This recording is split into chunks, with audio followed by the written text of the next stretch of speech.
সাংবাদিক বন্ধু বান্ধৱীসকল যোৱা 4 দিন মই বিটিআৰ ওদালগুৰি তামুলপুৰ বাক্সা আৰু চিৰাঙত সভা কৰিছিলোঁ। যোৱাকালি মই মিটিঙত অহা নাছিলোঁ। আজি দতমা আৰু ফকিৰা গ্ৰামত মিটিং কৰিম আৰু মই দেখা পাইছোঁ যে ভাৰতীয় জনতা পাৰ্টিৰ প্ৰতি এইবাৰ ৰাইজৰ এক বিপুল উৎসাহৰ পৰিৱেশৰ সৃষ্টি হৈছে। মই বিশ্বাস কৰোঁ যে এইবাৰ বিটিআৰৰ নিৰ্বাচনত ভাৰতীয় জনতা পাৰ্টি এটা শক্তিশালী দল হিচাপে প্ৰতিষ্ঠা হ'বলৈ সক্ষম হ'ব। ইলেকশ্যন ঘোষণা হোৱাৰ পিছত দতমাত আকৌ আহিম আৰু ৰাইজৰ লগত আকৌ লগালগি হ'ম।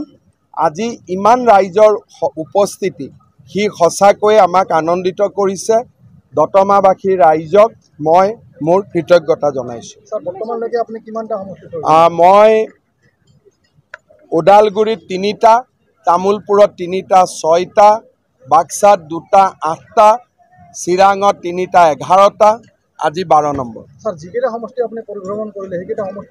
সেইকেইটা সমষ্টিটো গোটেইকেইটা জিকে। 12 মানে চক ইলেকশ্যনততো প্ৰতিদিনে পৰিৱেশ সলনি হয়।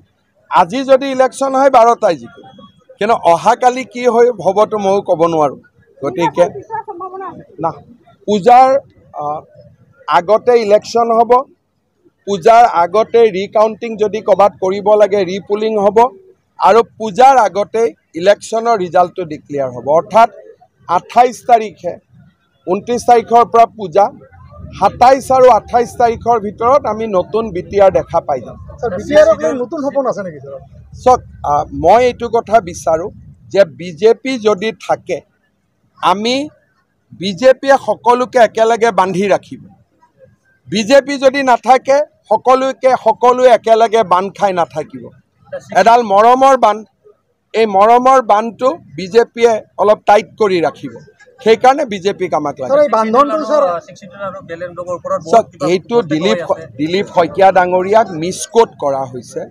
ট্ৰাইবেল বেল্ট এণ্ড ব্লক অসমত গোপীনাথ বৰদলৈ ডাঙৰীয়াই বনাইছিল আৰু আমি সকলো মিটিঙতে ট্ৰাইবেল বেল্ট এণ্ড ব্লকক সমৰ্থন কৰোঁ।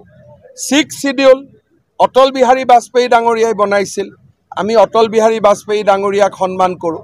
আৰু যোৱা 4.5 বছৰ 5 বছৰ মইতো একেটাই কাম কৰি আছোঁ যে 6th শিডিউল সফল হওক, ট্ৰাইবেল বেল্ট এণ্ড ব্লক সফল হওক, লগতে বাকী জনগোষ্ঠীৰ ৰাইজেও মাটিৰ অধিকাৰখিনি পাওক। বেলেগ অধিকাৰ বেলেগ কথা, মাটিখিনি পাওক। এইটো কামৰ কাৰণে লাগি আছোঁ। গতিকে ইয়াতে সিদিনাখন দিলীপ শইকীয়াই কিবা কৈছিলে, কিবা বুজি গ'ল। গতিকে মই ভাবোঁ যে এই বিষয়টোক লৈ ৰাজনীতি কৰা উচিত নহয়, কাৰণ সকলোৱে জানে যে বিজেপি জনজাতীয় ৰাইজৰ লগত আছে। সেই কথাটো সকলোৱে জানে, ইয়াত আৰু বিতৰ্কৰ কোনো স্থান নাই। বড়োলেণ্ডত ইলেকশ্যন হ'ব, ইলেকশ্যনৰ এটা ৰিজাল্ট ডিক্লেয়াৰ হ'ব। গতিকে বড়ো ৰাইজে বা বড়োলেণ্ডৰ ৰাইজে কাক মৰম কৰে এইটো আমি ইলেকশ্যনৰ পিছতহে গম পাম। গতিকে আমাৰ স্থিতিটো হ'ল আমি কাৰো বিৰুদ্ধে এটা শব্দও নকওঁ। হাগ্ৰামা মহিলাৰী BPFৰ বিৰুদ্ধে একো নকওঁ। UPPL NDAৰ মেম্বাৰ, UPPLৰ বিৰুদ্ধে প্ৰমোদ বড়ো, UG ব্ৰহ্ম সকলো আমাৰ সতীৰ্থ, এটা শব্দও আমি কাৰো বিৰুদ্ধে নকওঁ। মনোৰঞ্জন মৰ্ম টিকেটৰ দৌৰত আগত আছে। ৰাইজেও কৈছে মনোৰঞ্জনক টিকট দিব লাগে বুলি, কিন্তু দিয়া নিদিয়াটো দিলীপ শইকীয়াই সিদ্ধান্ত ল'ব। কিন্তু ৰাইজক মই সুধিছিলোঁ কাক টিকট দিব লাগে, চবেই কৈছে মনোৰঞ্জন ব্ৰহ্মক দিব লাগে। এতিয়া বাকী সিদ্ধান্ত দলে ল'ব। মই ভাবোঁ যে ৰাইজে এইবাৰ আমাক বহুত মৰম কৰিব। এতিয়া কিন্তু ইলেকশ্যনটো আমি জেদত খেলা নাই। গতিকে একেবাৰে যেনেকৈ বিধানসভাত কংগ্ৰেছৰ লগত খেলোঁ, যুঁজি বাগৰি চব কষ্ট কৰি ইলেকশ্যন খেলোঁ, কাৰণ কংগ্ৰেছ আমাৰ শত্ৰু। বিটিআৰত আমাৰ শত্ৰুটো কোনো নাই, সকলো বন্ধু। গতিকে ইয়াত আমি নিৰ্বাচন মৰমৰ মাজেদি খেলিম, সমন্বয়ৰ মাজেদি খেলিম, শান্তিৰ মাজেৰে খেলিম।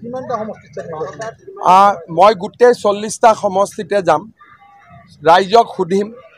20 আগষ্টলৈকে মোৰ গোটেইকেইটা সমষ্টিত যোৱা হৈ যাব। 21 তাৰিখে আমি সিদ্ধান্ত ল'ম কেইটা সমষ্টিত ইলেকশ্যন খেলিম। আচলতে বিটিআৰৰ পৰিৱেশ ডিমা হাছাও কাৰ্বি আলঙৰ দৰে নহয়। বিটিআৰত সুকীয়া পৰিৱেশ আছে, সুকীয়া পৰিস্থিতি আছে। গতিকে ডিমা হাছাও আৰু কাৰ্বি আলঙক আমি একেলগ কৰিব নোৱাৰোঁ। দুইখন বেলেগ জিলা, বেলেগ অঞ্চল। তেনেকৈ বিটিআৰ আৰু কাৰ্বি আলঙকো আমি একে কৰিব নোৱাৰোঁ। সমস্যা বেলেগ, সম্ভাৱনা বেলেগ, ব্যক্তি বেলেগ, দল বেলেগ। গতিকে আমি কাৰ্বি আলং ডিমা হাছাওৰ ফৰ্মুলা এটা আমি বিটিআৰত আনিব খোজা নাই। সকলো অনন্য, সকলো একক।